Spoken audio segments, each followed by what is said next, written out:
Halo teman-teman semua, Assalamualaikum warahmatullahi wabarakatuh. Perkenalkan, saya Indah Ayu Febriana dengan NIM 2012-4113 dari kelas Bimbingan Konseling D, Prodi Pendidikan Agama Islam. Nah, pada video kali ini saya akan menjelaskan isi tentang scrapbook yang saya buat. Nah, pada scrapbook ini saya mengambil tema regulasi motivasi. Nah, dari scrapbook ini saya membahas tentang sedikit materi tentang regulasi motivasi, tentang langkah-langkah regulasi motivasi, tentang faktor-faktor yang mempengaruhi regulasi motivasi. Nah, pada lembar yang pertama terdapat judul dari tema tersebut, yaitu regulasi motivasi. Lalu kita buka kepada lembar yang kedua, yaitu terdapat nama dan NIM saya, yaitu Indah Ayu Febriana dengan NIM 2012-4113. Lalu pada slide yang ketiga ini udah memasuki materi. Nah, materi yang pertama ini mengenai regulasi motivasi. Apa sih regulasi motivasi tersebut? Regulasi motivasi adalah kemampuan seseorang untuk menjaga, mengendalikan, untuk meningkatkan semangat belajar siswa agar lebih fokus dalam mencapai tujuan walaupun menghadapi berbagai hambatan.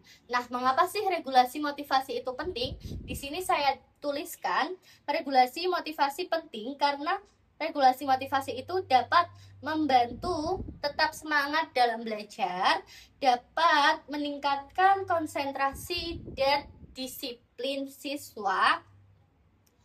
Yang ketiga, dapat membantu mencapai target akademik, tentunya dengan disiplin, dengan fokus terhadap tujuan yang ingin dicapai, tentunya pasti akan berpengaruh terhadap nilai akademiknya. Lalu yang terakhir itu dapat mengurangi resiko malas dan menunda pekerjaan. Jadi dengan regulasi motivasi ini itu dapat mengurangi menunda-nunda pekerjaan atau menunda-nunda tugas yang ada. Seperti itu. Pada lembar selanjutnya ada langkah-langkah dalam regulasi motivasi. Seperti ini. Nah, pada langkah-langkah regulasi motivasi ini saya menuliskan 5 langkah. Nah, pada langkah yang pertama ini ada menentukan tujuan yang jelas. Karena dengan tujuan yang jelas membuat kita tahu apa yang ingin kita capai, apa yang harus kita usahakan. Nah, cara melakukannya bagaimana? Cara melakukannya, langkah yang pertama itu dapat menentukan target belajar. Tentukan target belajarnya dulu. Lalu yang kedua itu dapat menentukan tujuan jangka panjang dan jangka pendek. Ya, tentukan tujuan jangka panjang dan jangka pendeknya terlebih dahulu. Lalu dan yang ketiga yaitu menuliskan tujuan tersebut di tempat yang mudah dilihat. Karena apa? Agar kita setiap melihat tulisan tersebut kita menjadi ingat akan tujuan kita. Contohnya seperti ini. Kita menuliskan mengenai bahwa aku ingin mendapatkan nilai 85 pada mata pelajaran matematika atau pada mata pelajaran PAI di semester genap ini. Seperti itu. Lalu kita lanjut ke lembar yang selanjutnya. Ini memasuki langkah yang kedua. Nah, langkah yang kedua ini yaitu kita dapat menumbuhkan alasan belajar. Cari alasan yang membuat kita itu menjadi semangat dalam belajar. Contohnya seperti ini, aku ingin membanggakan orang tua dengan aku menjadi peringkat 1 di kelas. Atau aku ingin masuk perguruan tinggi impianku itu. Seperti itu. Jadi ada alasan yang kuat yang menjadikan kalian itu mau untuk belajar, menjadikan kalian itu semangat untuk belajar. Seperti itu. Lalu untuk lembar yang selanjutnya ini ada langkah yang ketiga. Nah, pada langkah yang ketiga ini kita dapat mengelola lingkungan belajar kita. Lingkungan yang nyaman dapat meningkatkan motivasi belajar. Tentunya, ketika kita berada di lingkungan yang nyaman, kita pasti akan menjadi lebih semangat dalam belajar kita. Nah, cara melakukannya bagaimana? Cara melakukannya yang pertama, belajar di tempat yang terang dan nyaman. Ketika belajar, baiknya itu di tempat yang terang, karena itu juga membantu menjaga kesehatan mata kita. Lalu yang kedua, itu dapat menjauhkan gangguan dari gadget. Misalkan dari teman-teman itu belajarnya menggunakan tablet, menggunakan laptop, atau menggunakan HP, maka tablet, laptop, atau HP tersebut bisa di mode jangan ganggu, agar tidak ada notifikasi yang masuk ketika kalian sedang belajar. Lalu, yang ketiga, itu dapat menyiapkan perlengkapan belajar dengan baik.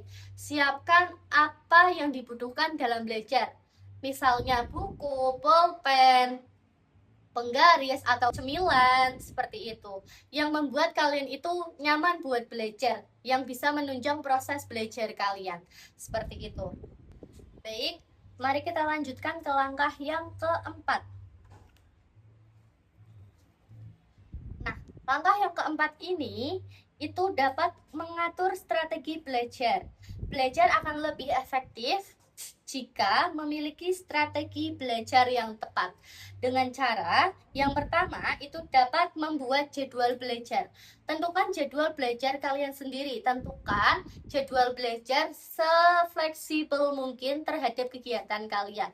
Misalnya 1 jam sehari, atau 2 jam sehari, atau 2 jam dulu, setelah itu istirahat, nanti lanjut lagi berapa jam lagi, kayak gitu. Lalu yang kedua yaitu membagi tugas menjadi bagian kecil-kecil, dan yang ketiga itu menggunakan metode belajar yang disukai. Kalian menyukai metode belajar yang mana? Metode belajar itu kan ada visual, audiovisual, dan bermacam-macam. Jika kalian menyukai belajar dengan menonton, dengan melihat gambar, dengan mendengarkan, kalian bisa menggunakan metode audiovisual seperti itu. Nah, contohnya gini, belajar 30 menit, lalu istirahat 5 menit, dan dilanjutkan belajar lagi, seperti itu. Intinya, tentukan waktu belajar kalian itu sefleksibel mungkin, senyaman kalian, seperti itu. Selanjutnya, yaitu langkah yang kelima, langkah yang terakhir. Nah, langkah yang terakhir ini yaitu evaluasi dan memberikan penghargaan terhadap diri sendiri. Nah, cara melakukannya itu dapat mengecek apakah target itu sudah tercapai atau belum.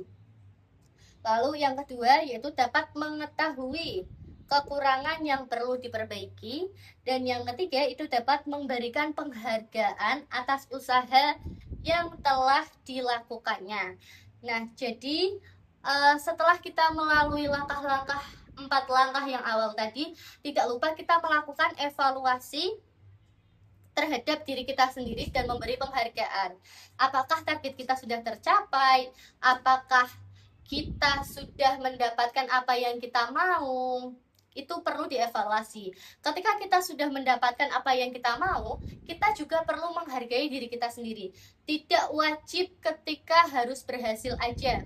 Jadi walaupun belum berhasil, walaupun belum sesuai harapan, kalian wajib menghargai diri sendiri dengan melakukan penghargaan diri sendiri. Penghargaannya seperti apa? Misalkan menonton film ketika sudah belajar 30 menit sehari atau 1 jam sehari setelah belajar itu bisa menonton film, lalu membeli makanan kesukaan kalian, lalu bisa bermain game sesuka kalian. Asalkan mempunyai tujuan belajar yang jelas terlebih dahulu. Seperti itu. Masuki lembar yang terakhir, yaitu ada faktor-faktor dalam regulasi motivasi.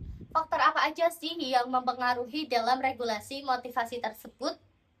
Nah, yang pertama di sini saya tuliskan yaitu ada 2 faktor, yaitu faktor motivasi intrinsik dan faktor motivasi ekstrinsik.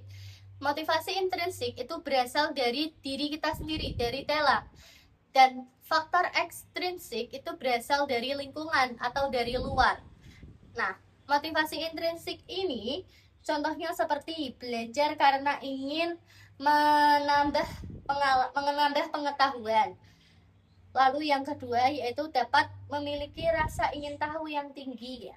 Dan yang ketiga itu tidak bergantung pada hadiah atau pujian. Jadi contohnya seperti ini.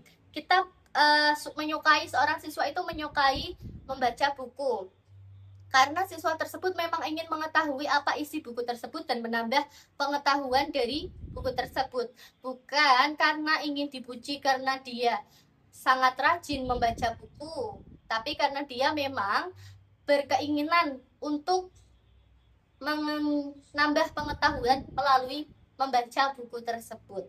Lalu yang kedua yaitu ada motivasi ekstrinsik.